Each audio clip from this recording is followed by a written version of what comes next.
Members of the Comanche Nation are locked in a modern-day battle with the United States Army. At stake is the fate of a once-forgotten cemetery on the Fort Sill Army post in Lawton.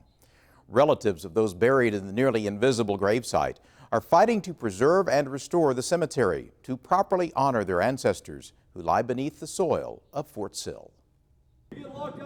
Fort Sill was originally built during the Indian Wars of the 19th century.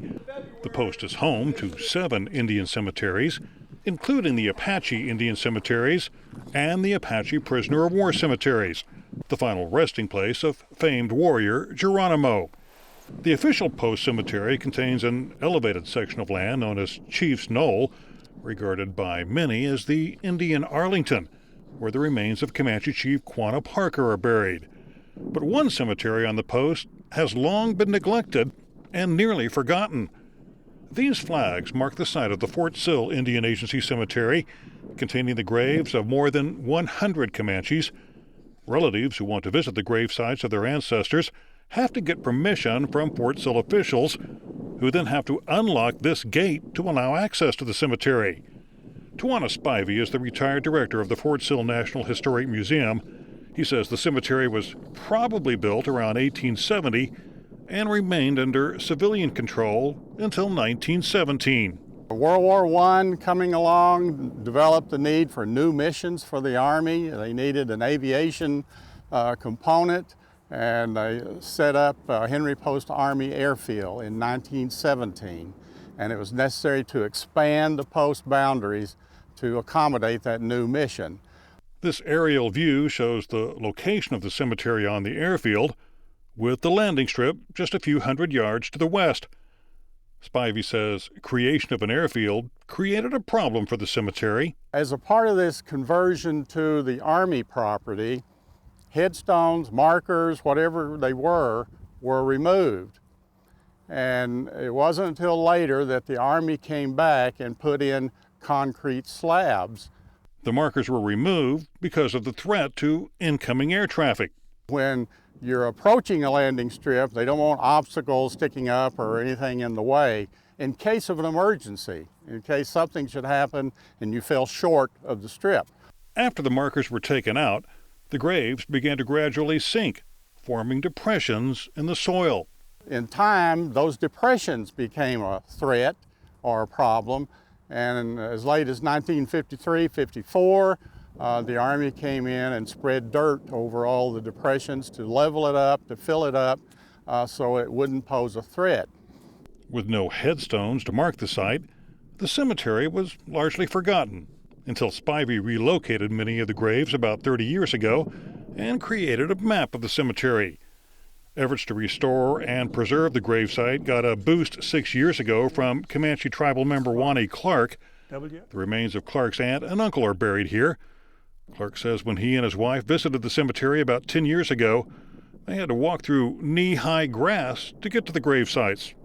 We knew in general where the graves of my uncle and aunt were, but you couldn't tell where they were because the grass was overgrown. Clark set out to gain official recognition of the cemetery. He says the Army seemed cooperative at first, but that cooperation was short-lived.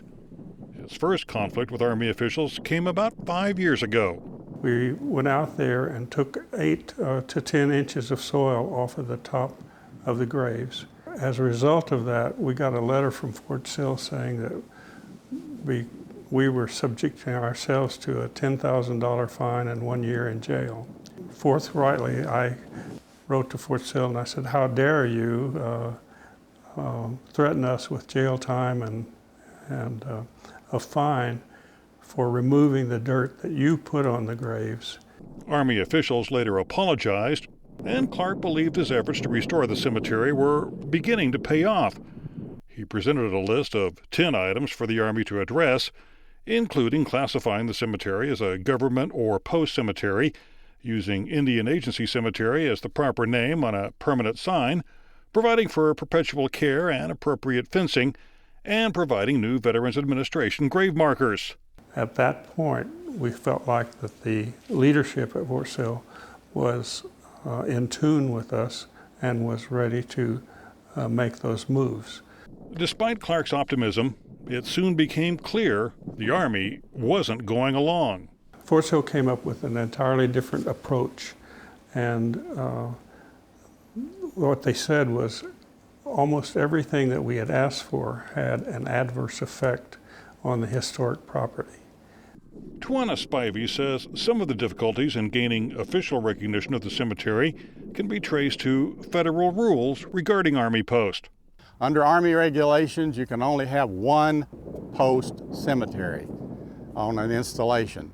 And they're very strict about expanding that cemetery, enlarging it, or creating an annex or anything else like that, because the intent is to keep those cemeteries as contained as possible. The presence of a functioning airfield next to the gravesites also remains a problem, although Spivey believes that could be solved by putting a fence around the cemetery.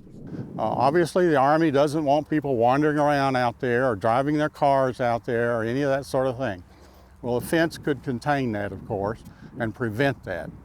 The post commanding general was unavailable for comment, but Fort Sill officials issued the following statement.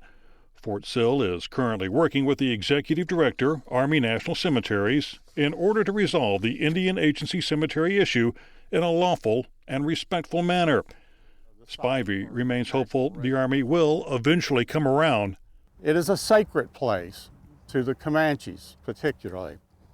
It's a historic site to Fort Sill. It's the same as the cemeteries already recognized, already dealt with elsewhere on the post.